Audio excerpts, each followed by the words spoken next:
Thank you. That's a great question. There's certainly no shortage of geopolitical events right now, whether we're talking about Venezuela, talking about acquiring Greenland, or even Panama Canal or Iran. So let me first talk about Venezuela. Taking Nicolas Maduro, I'm only going to talk about this in terms of the markets.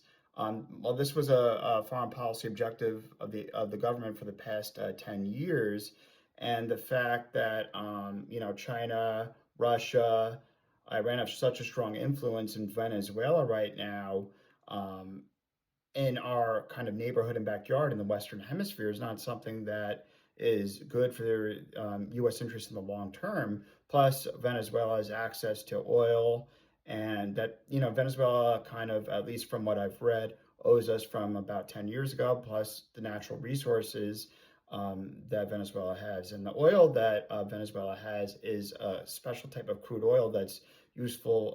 It can be converted to diesel, and that's very needed right now.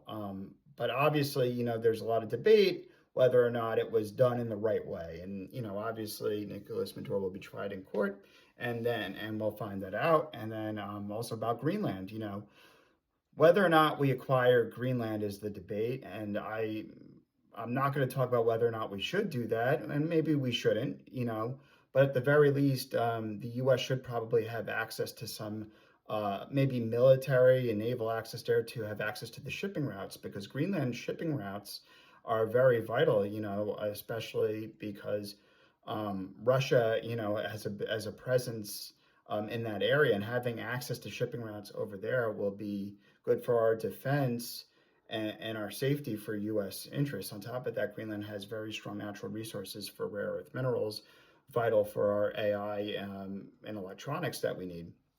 We need those critical components in our chips and semiconductors, and both Venezuela and Greenland have that.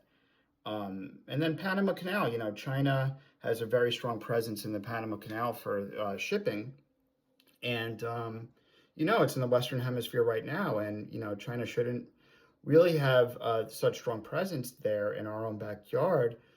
We should control those shipping routes a little bit more and have more say and control over that, which is also good for America's interest, not only in security, but in trade and the economy. So overall, the markets will probably brush this off for now, as so long as there's no wider conflict. And obviously, the biggest risk is provoking China. We don't want China to do anything with Taiwan. So that's the biggest risk right now. But in the meantime, the market's taking this in stride and taking it one step at a time.